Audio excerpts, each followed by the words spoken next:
오늘도 하나님의 은혜와 사랑과 평강이 저와 여러분에게 충만하기를 주의 이름으로 축원합니다.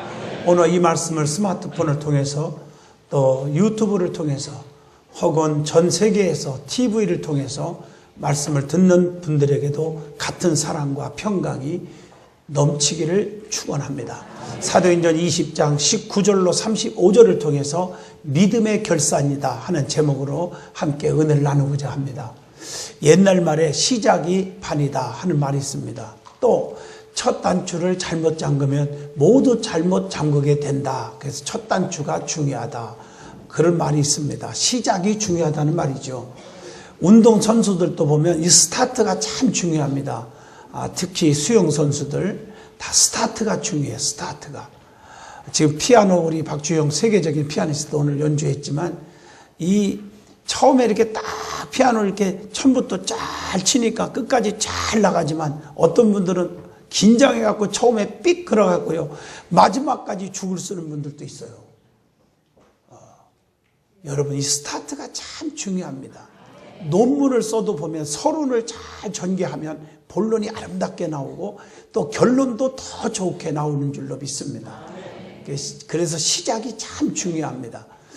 그러나 시작도 중요하지만 마지막도 더 중요합니다.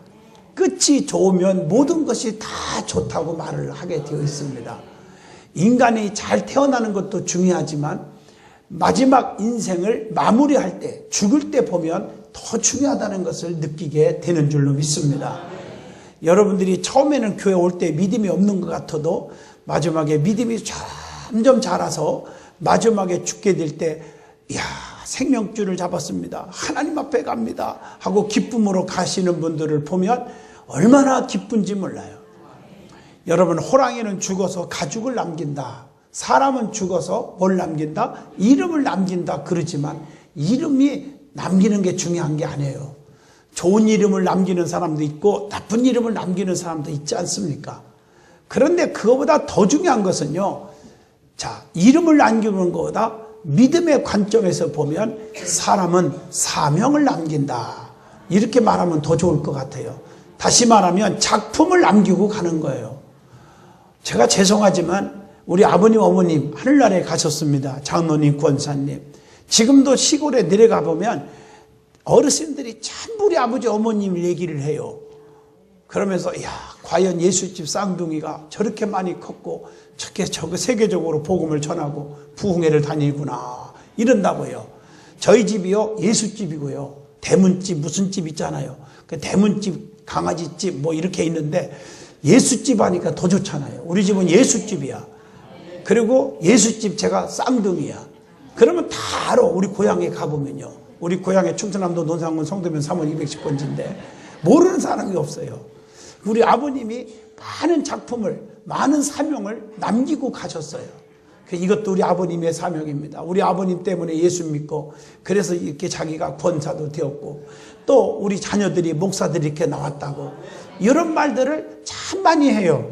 얼마나 고마운지 몰라.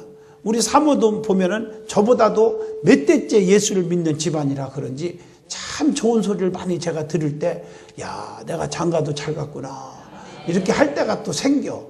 그게 믿음의 유산이라는 게 무시 못하는 거거든요. 정말 여러분 정말 사명을 남기면 주님 앞에 반드시 히브리서 11장 6절 상 주실 줄로 믿습니다. 오늘은 이제 한 해를 마무리하는 주일입니다. 정말 한 해 동안을 뒤돌아보면 믿음의 결산이 얼마나 중요한지 그래서 오늘 믿음의 결산이라는 제목으로 함께 깊은 은혜의 시간을 가져보고자 합니다. 제일 먼저 사람은 누구나 세 가지 비밀이 있다는 거예요. 비밀. 누구나 다 세 가지 비밀이 있어요. 환난의 비밀, 죽음의 비밀, 그 다음에 세상 종말의 비밀이요. 이 비밀을 안 가지고 있는 사람이 없어요. 천년만년 행복하고 뭐 축복 속에 살 것 같지만 그렇지 않습니다. 제일 먼저 환난의 비밀입니다. 5분 앞길을 장담할 자 아무도 없습니다. 작년에 제가 일본 쓰나미 지역도 다 가보고 얼마나 안타깝고 가슴이 아팠는지 이번에 필리핀 그 태풍 때문에 타클로반 지역을 비행기 타고 가가지고 얼마나 눈물이 나는지요. 비참해서 볼 수가 없어요. 참, 집 잃어버리고 약 한 15,000명 정도가 죽고 실종되고 수십만 명이 이재민이 나오고 세계 각처에서 유엔이라든가 NGO 단체에서 텐트를 제공해 주는데 또 집들을 짓는데 제가 사진으로 여러분들에게 보여줬지만 2m, 3m요. 폭이 2m, 3m. 두 사람이 딱 누우면 맞는데 온 식구들이 그 안에서 비를 피하고 잠을 잡니다. 임시 처소지만. 공항도 다 파괴돼가지고 비가 막 들어차치고요. 전기가 안 들어오니까 무슨 검사 같은 무슨 검사야. 손으로 짐 이렇게 뒤죽거리다가 비행기 태워서 뜨고. 세상에 그렇게 배가 고파서 라면 하나도 좀 국수 하나도 먹고 싶은데 비행장에서 라면 하나 국수 하나 껌 하나가 파는 게 없잖아요. 있어야 뭘 먹지요. 그 대신 제가 날씬해져 갖고 왔지만 말입니다. 하여튼 간에 사람은 1분의 앞길도 장담할 수 있는 사람이 아무도 없다. 그걸 저는 깨달았어요. 언제 무슨 일이 일어날지 아무도 장담할 자가 없습니다. 이거 아셔야 돼요. 그래서 고린도전서 10장 12절에 선줄로 생각하는 자는 넘어질까 조심하라고 우리에게 경고의 메시지를 주고 있습니다. 두 번째, 죽음의 비밀이 있습니다. 올 때는 순서가 있지만 갈 때는 순서가 없습니다. 종합병원 영안실 가보세요. 어린애부터 시작해서 10대, 20대, 30대, 40대들이 영안실에 안치되어 있는 걸 볼 수가 있습니다. 연세가 많다고 해서 먼저 가라는 법이 없고 젊다고 해서 죽지 않으라는 법이 어디 있습니까? 하나님이 오라면 두 손 들고 갈 수밖에 없는 것이 저와 여러분의 삶인 줄로 믿습니다. 죽음의 비밀이 있다고요. 쓰나미로 인해서 안전사고, 태풍, 지진, 전쟁, 이런 폭동들의 난입 얼마나 위험한 줄 아십니까? 그 다음에 세상 종말의 비밀이 있습니다. 주님의 재림의 비밀이죠. 마태복음 24장 36절 말씀. 때와 기한은 아버지 권한에 있습니다. 아무도 모릅니다. 아버지만 아실 줄로 믿습니다. 그런데 주님이 이제 오실 날 데살로니가전서 4장 16, 17, 18절 천군 천사 호령과 나팔 소리와 함께 주님이 공중으로 딱 재림하실 때 그 음성 듣고 먼저 예수 믿고 하늘나라 예수 믿고 천국으로 소유한 자들이 올라가고 살아있는 자 중에 하나님을 잘 믿고 성령 받아 거듭난 자들이 들림 받아서 주님을 만나게 될 줄로 믿습니다. 주님의 심판이 얼마 안 남았어요. 그래서 나라가 나라를 치고 민족이 민족을 대적하며 각처에서 기근과 지진이 있으리니 이것이 재난의 시작이라고 여러분 마태복음 24장 작은 묵시록을 통해서 예고하고 있고 우리는 믿음 지켜서 주님 오실 때 아멘 주 예수시요 어서 오시옵소서 들림받는 여러분 되시기를 주 이름으로 축원합니다. 두 번째, 바울이 에베소 교회 장로들에게 한 고별 설교를 통해서 오늘 본문입니다. 주시는 교훈이 무엇인지를 한번 은혜를 받고자 합니다.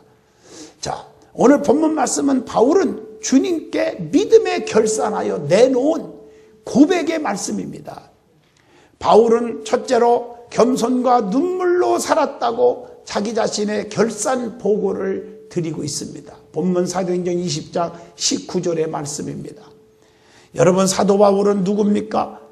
사도 바울은 가진 것이 많은 자였습니다. 사도행전 22장 3절 쭉 보면 길리기아 다소에서 철학을 공부한 철학자입니다. 이스라엘의 가장 훌륭한 선생인 가말리엘 문화에서 수제자로 공부한 석학입니다. 바리새인으로서 정통파 교인이었습니다. 빌립보 3장 5절에. 그리고 사도행전 16장 37절 목에 심줄 만한 로마의 시물권을 가지고 있는 사람이었습니다. 빌립보 3장 5절에 하나님의 선민인 히브리 민족이며 베냐민 지파 중에 한 사람이었습니다. 목에 심줄만 하잖아요. 부러울 것이 없는 사람이었습니다. 그런데 바울은 처음에는 교회와 예수를 믿는 사람들을 모조리 죽이는데 동조했습니다. 핍박자였습니다. 그러나 다메섹에서 주님을 만난 후에 변화가 일어났습니다. 여러분들이요, 주님을 진정으로 만나면 주님의 거울 앞에 자기를 비춰보면 여러분은 어떤 자인지를 알게 됩니다. 왜 교만합니까? 왜 불평과 원망과 짜증이 가득 차 있습니까? 주님을 제대로 만나지 못해서 그렇습니다. 바울은 주님을 만났습니다. 만나고 나서 빌립보 3장 8절에 모든 것을 해로 여김은 내 주 그리스도 예수를 아는 지식이 가장 고상함을 인함이라. 모든 부귀영화와 명예와 권세와 지식이 분토보다도 못한 것으로 여기었다고 그가 고백을 합니다. 디모데전서 1장 15절에 나는 죄인 중에 괴수인 것을 고백합니다. 그리고 나서 갈라디아서 6장 14절에 내게는 우리 주 예수 그리스도의 십자가 외에는 결단코 자랑할 것이 없다고 그렇게 고백을 합니다. 그리고 그는 자신이 사도행전 20장 19절 말씀처럼 본문에 보면 겸손히 살았습니다. 바울은 오늘 본문 19절을 봐도 눈물로 살았음을 솔직하게 고백하고 있습니다. 여러분, 이 눈물은 액체지요. 성경에 보면 땀과 눈물과 피 세 가지 액체가 있죠. 땀은 잠언서 12장 27절 가난을 내쫓아버리고 부귀를 얻게 합니다. 땀은 노력을 가리키는 거예요. 그 다음에 야고보서 4장 9절로 10절에 보면 눈물이 있는데 눈물은 죄를 씻어내고 선을 따르는 결심을 갖게 해줍니다. 그래서 울며 기도하는 게 얼마나 중요한지 시편 126편 6절에 주님의 마음을 움직이며 응답을 받는 게 눈물이에요. 울며 씨를 뿌리러 나가는 자는 정령 기쁨으로 그 단을 가지고 돌아오리로다. 그 다음에 피가 있는데 신명기 12장 23절 말씀이에요. 생명과 희생과 헌신을 의미하는 줄로 믿습니다. 그래서 눈물을 흘려 응답받고 땀 흘려 양식 먹고 피 흘려 생명을 얻는다. 그렇게 말하고 있는 것입니다. 그러므로 우리가 중요한 것은 정말 사도 바울처럼 눈물의 기도, 땀과 눈물, 피의 헌신은 많은 열매를 가져다 준다는 것 깊이 새기시기를 바랍니다. 두 번째로 사도 바울은 핍박과 시험을 참고 주님만을 섬겼다고 간절히 고백하며 결산 보고를 드립니다. 오늘 본문 사도행전 20장 19절의 말씀입니다. 사도 바울의 신앙의 특징이 있어요. 남들이 가지지 못하는 믿음의 특징이 있어요. 그게 뭘까? 사도 바울의 특징, 믿음의 특징. 정말 중요합니다. 여러분도 사도 바울과 같은 그 믿음의 특징을 간직하시기를 바랍니다. 사도행전 16장 6절로 8절 보면 성령이 이 아시아에서 말씀을 전하지 못하게 함으로 자리로 옮겨. 사도 바울은요, 복음 전파하는 일에 목숨을 걸었는데 성령님의 인도하신 대로 살았어요. 여기 가서 전하라 그러면 아무리 힘들어도 가서 전했고, 거기는 가지 말라 그러면 돌아서서 갔습니다. 사도 바울은 성령의 인도에 따랐다는 것. 내 고집과로, 내 생각대로, 내 정말 지식대로 살 것이 아니라 성령님에 이끌려서 사시기를 주 이름으로 축원합니다. 네. 사도 바울은요, 성령님의 인도를 받았어요. 그리고 오늘 본문 19절 말씀처럼 어떤 시험도 환난도 참았고 주님만을 섬긴 자입니다. 이게 바울의 모습이에요. 또 복음 전파의 사명에 아주 투철했어요. 사도 바울은. 본문 24절입니다. 나의 달려갈 길과 주 예수께 받은 사명 곧 하나님의 은혜의 복음을 증거하는 일을 마치려 하면은 나의 생명을 조금 더 귀한 것으로 여기지 아니하노라 그랬어요. 멋있잖아요. 뿐만 아니라 오늘 본문 24절에 보면 생명도 아끼지 않고 끝까지 믿음을 지켰습니다. 오늘 여러분 끝까지 믿음 지키는 게 얼마나 중요한데, 우리 교회의 기둥이 누구입니까? 직분 받았다고 기둥입니까? 오래 믿었다고 기둥입니까? 아닙니다. 여기 기둥을 보세요. 이 기둥은 우리 교회 건축하고 나서 지금까지 이 자리를 고수합니다. 딴 데로 왔다 갔다 안 합니다. 또 주저앉았다가 쉬었다가 다시 받들고 그러지 않습니다. 끝까지 포지션을 지킵니다. 여러분, 정말 어떤 일이 생겨도 환난의 바람, 비바람, 눈보라, 태풍, 강풍, 역풍, 순풍이 불어와도 변하지 않고 끝까지 주님을 사랑하고 교회를 사랑하고 주의 종을 사랑하고 영혼들을 사랑하는 그런 믿음을 가진 자가 성전의 기둥인 줄로 믿습니다. 뿐만 아니라 사도 바울은 31절 본문에 보면 눈물로 성도들을 훈계했습니다. 여러분들이요, 우리는 밤낮 쉬지 말고 눈물로 각 사람들을 잘못된 것은 돌아오도록 훈계할 수 있는 자가 돼야 돼요. 여러분들이 남을 불평하고 원망하고 시험 들으면 보고만 있는 게 아니에요. 바르게 가르쳐주고 돌이킬 수 있도록 훈계하는 것이 좋아요. 모든 사람들은 대개 보면요, 자기가 제일 옳은 줄 알아요. 그래서 교회를 떠나요. 참 정말 너무 가슴이 아파요. 어떻게 주님 앞에 사랑을 받으려나 몰라요. 바르게 훈계할 수 있는 여러분 되시기를 축원합니다. 사도행전 21장 13절, 복음을 위해서 순교도 각오했던 자가 바울이었습니다. 이게 바울의 신앙이에요. 로마서 1장 9절에 보면은요, 항상 내 기도에 쉬지 않고 너희를 말하며, 항상 우리 믿음의 사람들은 다른 사람들을 위해서 쉬지 않고 중보 기도할 수 있기를 바랍니다. 그리고 로마서 7장 21절로 25절까지 보면요, 자신의 부족함을 인정할 줄 아는 겸손한 자였습니다. 여러분, 이게 중요한 거예요. 자기 자신을 인정할 줄 알아야 돼요. 내가 하나님 앞에 부족한 자라, 목에 힘주고 교만하고 잘났다고 하지 말고 무슨 소리를 들어도 책망을 받을 줄 알아야 돼요. 수로보니게 여인은요, 딸 하나가 있었는데 딸이 미쳤어요. 얼마나 가슴이 아파요. 주님 앞에 나와서 살려달라고 고쳐달라고 애원을 했습니다. 오늘날 많은 사람들이 그런 분에 걸린 분들이 많잖아요. 우울증에 시달리고 환청에 시달리고 마귀 귀신 소리에 시달려서 마귀 장난하는 분들이 많잖아요. 얼마나 가슴 아파. 딸이 그러니까 예수님 살려주세요. 주님이 뭘 하겠습니까?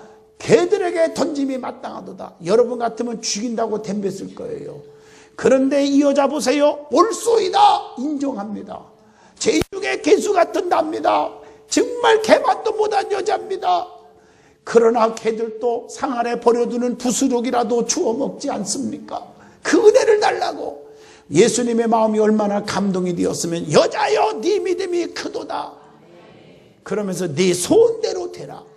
딸이 깨끗이 나은 줄로 믿습니다. 겸손합시다. 자기 자신의 부족함을 인정하는 자가 되십시다. 남을 위해서 자신을 낮추는 자가 되라고 고린도전서 4장 10절로 13절에도 말씀하고 계십니다. 그리고 바울은 고린도전서 7장 7절, 나는 모든 사람이 나와 같기를 원하노라 성도의 본이 되었습니다. 여러분들은 모든 면에서 성도들의 본이 되는 자가 되기를 원합니다.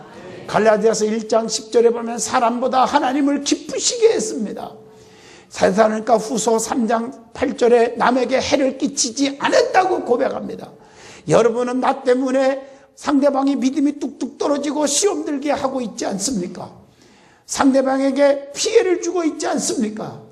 영적으로나 정신적으로나 물질적으로 남에게 피해를 주는 자가 되지 않기를 축원합니다. 그리고 사도 바울이 열심히 사명을 감당한 이유가 있습니다. 왜 사도 바울은 열심히 사명을 감당했을까요? 감옥에도 수도 없이 갇히면서 말이에요. 그것은 다른 게 아니에요. 디모데후서 4장 8절, 의의 면류관이 자기가 받을 것을 확신했습니다. 여러분, 열심히 충성하고 환난과 핍박, 멸시 천대받고 왕따 당하고 여러분 오해도 받고 살아가는 이유는, 견디는 이유는 반드시 면류관이 있기 때문입니다. 뿐만 아니라 디모데후서 4장 18절 영생에 대한 확신이 있었어요. 오늘 여러분들은 오늘 죽어도 나는 천국 간다. 구원의 확신이 있기를 주의 이름으로 부탁합니다. 구원의 확신을 가져야 돼요. 구원의 확신이 없으니까 그냥 기분 따라 신앙생활하고 교회 떠났다가 왔다 갔다 예배 드렸다 안 드렸다, 이거 참 심각한 거예요. 구원의 확신이 있는 사람은 흔들리지 않습니다. 그리고 갈라디아서 6장 14절, 최고의 가치가 어디에 있느냐? 선교하는 것임을 확신했습니다. 사도 바울처럼 선교의 열정을 가지면 하나님이 상이 있단 말이에요. 하나님이 보상해 주시리라. 시편 138편에 말씀하고 있습니다. 사도 바울이 열심히 선교하게 된 동기가 있습니다. 뭘까? 로마서 1장 14절, 빚진 자의 심정으로 살았기 때문이에요.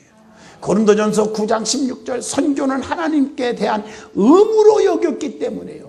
의무입니다. 의무. 지상 명령이에요. 복음 전파는 하나님의 명령입니다. 전하지 않으면 화가 임한다고 고린도전서 9장 16절입니다. 복음을 전파하는 것을 영광스러운 특권으로 바울은 믿었기 때문에 로마서 11장 13절 그래서 그는 복음을 전한 것입니다. 그리고 어떤 어려움과 환난과 시험이 와도 이겼다고 고백을 오늘 19절을 통해서 하게 된 겁니다. 환난과 핍박을 이겨내는 길은 십자가를 튼튼히 붙잡는 것밖에 없습니다. 히브리서 12장 3절. 왜? 십자가는 세상을 이기고 유혹을 이기고 환난과 고통을 이깁니다. 내가 당하는 억울한 누명과 고통이 십자가를 생각하면 아무것도 아니거든요. 이길 수가 있습니다. 그래서 가시밭에 백합화 예수 향기 날린다. 그 가사 그대로입니다. 사도 바울은 예수를 위해 당한 고통이 많았습니다. 그러나 모두 이겼습니다. 그는 고린도후서 11장 27절 자지 못했습니다. 그는요 고린도후서 11장 27절 28절 먹지 못했습니다. 편치 못했습니다. 또 고린도전서 9장 4절로 5절까지 보면 쓰지도 못했고 누리지도 못했습니다. 이게 바울입니다. 세 번째로 그가 고백한 것은 바울은 유익한 것은 무엇이든지 또한 어디서든지 꺼림이 없이 복음을 전했다고 사도행전 20장 20절에 말씀하고 계십니다. 그래서 사도행전 20장 21절에 보면 유대인이나 헬라인이나 모두에게 전했다. 오늘 성도들이요, 믿음의 사람들은 차별하면 안 됩니다. 누구나 다 사랑할 수 있기를 바랍니다. 가난한 자나 부한 자나 배운 자나 못 배운 자나 잘난 자나 못난 자나 우리 교회에 등록한 지 얼마 안 되는 사람이나 오래된 사람이나 사랑해야 됩니다. 믿음, 소망, 사랑 이 세 가지는 항상 있을 것인데 그 중에서 제일이 사랑입니다. 너희가 천사의 말을 할지라도 사랑이 없으면 울리는 괭바리와 같다 하겠습니다. 어떤 분들은요, 믿음이 좋은 것처럼 하지만 제가 볼 때는 한심스러운 자들이 많습니다. 몇 명끼리 끼리끼리는 잘 통합니다. 끼리끼리는 친하고 친한 사이니까 좋다고 말하죠. 오늘 온 성도들이 인정할 수 있는 사람이 돼야 됩니다. 온 성도들이 아무개 성도 봐라, 저 사람 본받아야 돼, 다 좋아할 수 있는, 좀 사랑으로 품을 수 있는 성도가 돼야 되는 것입니다. 이게 진정한 그리스도인이요 거듭난 사람의 삶. 여러분, 믿음의 사람은 차별해서는 안 됩니다. 네 번째로 바울은요, 본문 24절입니다. 복음을 전하는 일에는 생명을 조금 더 귀한 것으로 여기지 아니하고 복음을 전했다고 고백합니다. 오늘 여러분, 교회는 주님께서 피 흘려 사신 교회입니다. 여러분, 이 교회에서 수많은 성도들을 돌보고 힘쓰고 교회 부흥과 교회가 은혜롭기 위해서 피스메이커가 되어주시기를 바랍니다. 흉악한 이리가 들어와서 양떼들을 막 못되게 하지만 그들에게 쉬지 않고 눈물로 훈계하고 가르치고 다스리는 사도 바울의 모습을 볼 수가 있습니다. 여러분, 이게 우리가 믿음의 사람이에요. 다섯 번째로 오늘 본문 사도행전 20장 35절에 보면 사도 바울은 모든 일에 모범을 보였다고 고백하고 있어요. 모범. 그래서 본문 32절에 보면은요, 말씀이 너희를 든든히 세워 기업이 있게 할 것이라 그랬어요. 여러분, 말씀이 우리를 든든히 세워갈 줄로 믿습니다. 그래서 이번에 신약 통독도 제가 여러분에게 금요일 토요일날 이틀 동안 하는데 전부 참석해서 하나님의 말씀과 접하십시오. 신명기 28장 1절에 너희가 하나님 말씀을 삼가 듣고 지켜 행하라. 그리하면 세계 모든 민족 위에 뛰어나게 하시는 줄로 믿습니다. 6절 말씀 들어와도 복을 받고 나가도 복을 주신다고 했어요. 말씀이 그렇게 중요한 거예요. 하나님의 말씀은 살아있고 운동력 있어 좌우의 날섬 검보다 예리하여 우리의 영과 혼미 관절과 골수를 쪼개기까지 하며, 이게 하나님의 말씀이에요. 너희 마음과 생각을 감찰하시느니라 말씀하고 계세요. 그리고 사도행전 20장 33절에 금이나 은, 의복을 탐하지 않았다고. 여러분, 욕심을 버리시기를 바랍니다. 무슨 대가를 바라고 하지 마세요. 정말 대가는 그만두고 핍박이 와도 감사하십시오. 이게 복음을 전하는 자의 자세입니다. 그리고 약한 자들을 도왔고 받는 자보다 주는 것이 복이 있다고 오늘 본문 35절에 사도 바울은 가르치고 있습니다.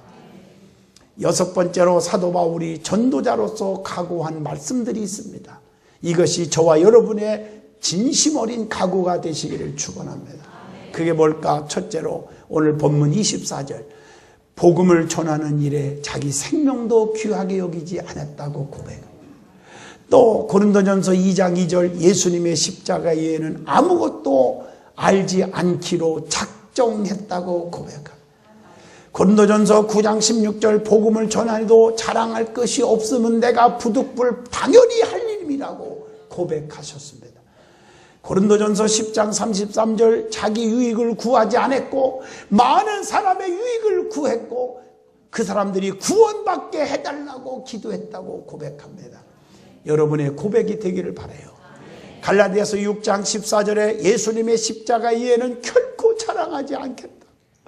빌립보 1장 20절, 살든지 죽든지 먹든지 마시든지 내 몸에서 그리스도가 존귀하게 되게 해달라고 고백합니다.